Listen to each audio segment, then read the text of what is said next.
Bum-ba-da-dum. Howdy, welcome to BanjoBenClark.com. I am Banjo Ben, your host on the website that teaches you how to play guitar and mandolin. This week is Banjo Week. I'm here with this beautiful Stelling Sunflower that sounds almost like a piano. It's so clear and it sounds great on the up the neck Teardrop backup. You know, a couple years ago I did part 1 of Teardrop backup. You'll want to go watch that. And now we're going to continue that on. We're going to introduce triplets and we're going to introduce some bends. So this is going to be a lot of fun. This kind of backup is so very needed. It's fun to play too, but it's needed because not all songs are fast. We have a lot of songs that are in that mid to slow tempo and they need some tasty banjo behind them. And it's amazing how many folks have never really stopped and paused to learn this. We're going to do that today. If you're watching somewhere besides the website, you can jump on over to BanjoBenClark.com, become a Gold Pick member, get this whole 30-minute video, and also watch part 1 and hundreds of other videos if you're watching somewhere else. Enjoy a little bit of this, and then I'd love to have you over on the site. Let's get going.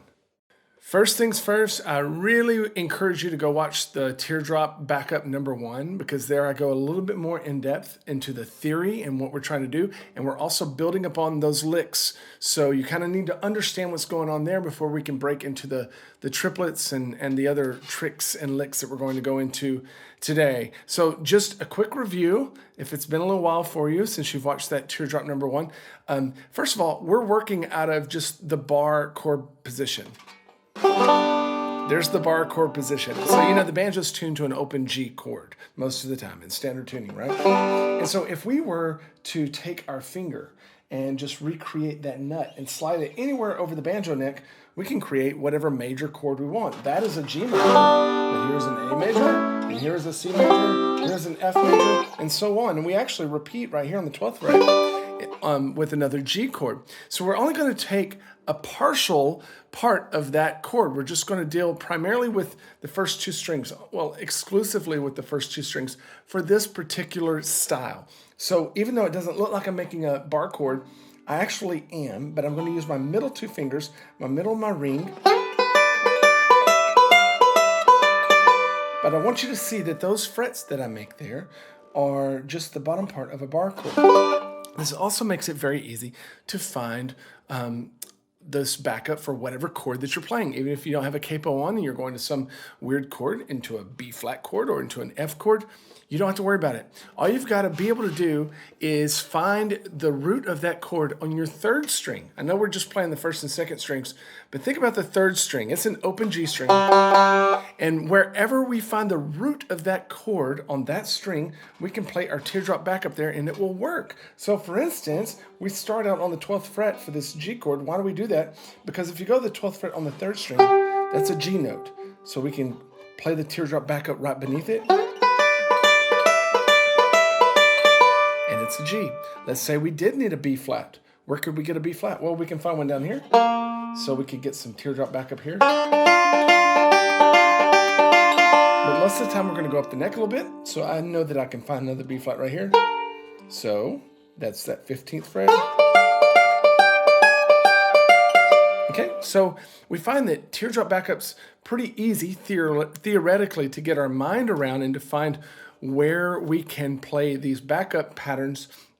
And that's really handy because sometimes I'm up the neck and we go to a weird chord in the song. It can even be going kind of fast. I'm like, okay, we're going to a 2 chord. So like in the key of G, you might go to an A chord. And maybe I don't know really what to do. I can just jump up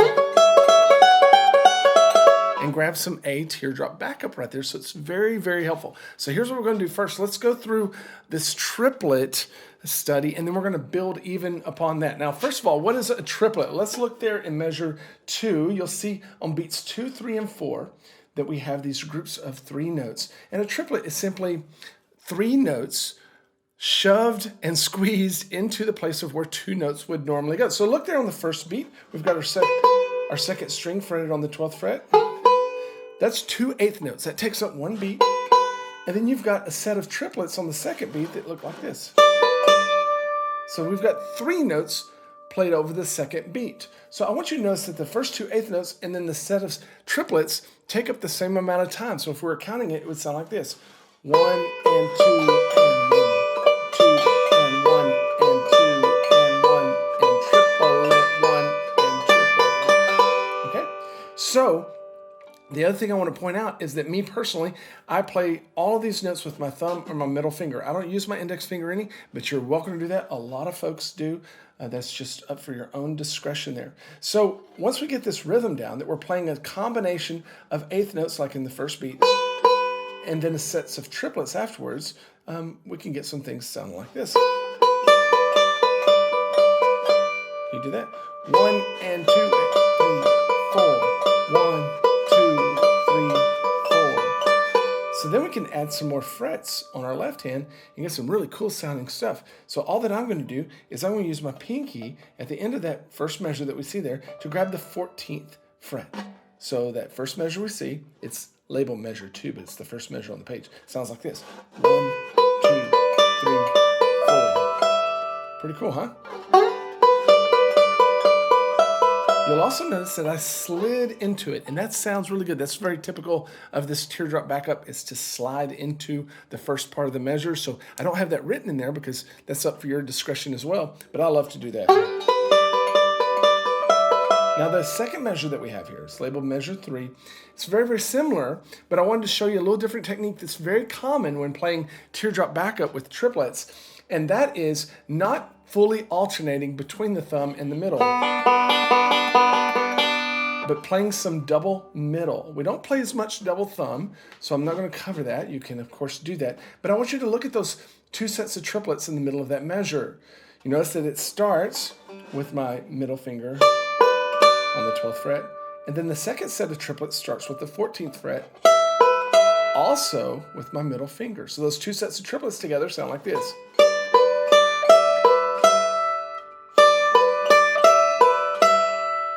And of course we start the measure with 2 eighth notes, 1, and then we're going to end with a quarter note back on the 12th fret.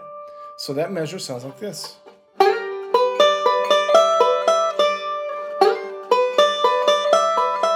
These strings are so slick, I keep oversliding. So we get a little bit different sound with that. Whenever we have the fully alternating triplets where it's just thumb, middle, thumb, middle, thumb, middle, and whenever we do a double middle finger, it just gives it a little different sound, and it's a little bit more driving if we can have that in this teardrop backup. So those first 2 measures sound like this.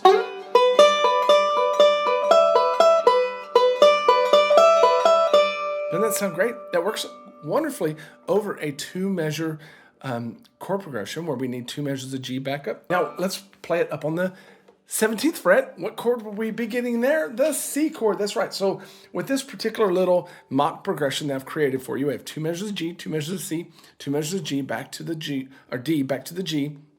And we're just getting practice moving in between these chords that are very common in the key of G. So we're going to jump up to the 17th fret. Why? How do we know that that's C? Because we can find a C note on the 3rd string right there.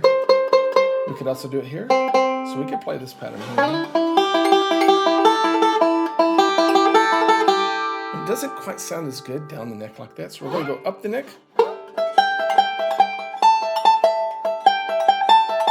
It also sounds quite brash to play with your right hand or your pick hand for your left-handers down here close to the bridge. You may want that sound, but most of the time when you're playing up the neck like this, we're going to go toward the neck with our pick hand.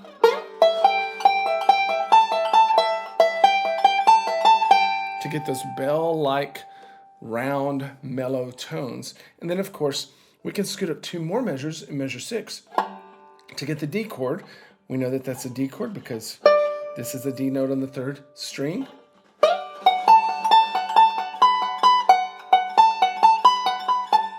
And then we're going to wrap up measure 8 coming back down to the G chord.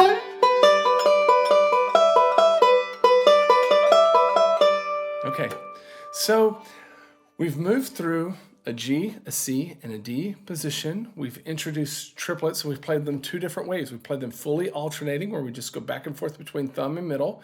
And then we've also played kind of a middle lead, where we play double middle fingers to give it a little bit more drive, a little bit more direction and accent on those triplets. Now, what we're going to do is we're going to change chord shapes a little bit. If you'll remember from Teardrop number 1, moving up to that dominant 7th position, I want to do that, but I want to keep our triplets, and then I also want to introduce some chromatic tones just to make it a bit more complex. And it's not that you have to do this all the time, it just gives you more tools and tricks to choose from. And that's kind of the goal here, is to get you as well armed as you can for when you're playing this beautiful slow backup. If you're watching here on the website, as a Gold Pick member, just scroll down, click the next video segment, download the rhythm track MP3 so you can practice along, as well as the tabs. If you're watching somewhere else, you got to come over and be a Gold Pick member. I'd love to have you.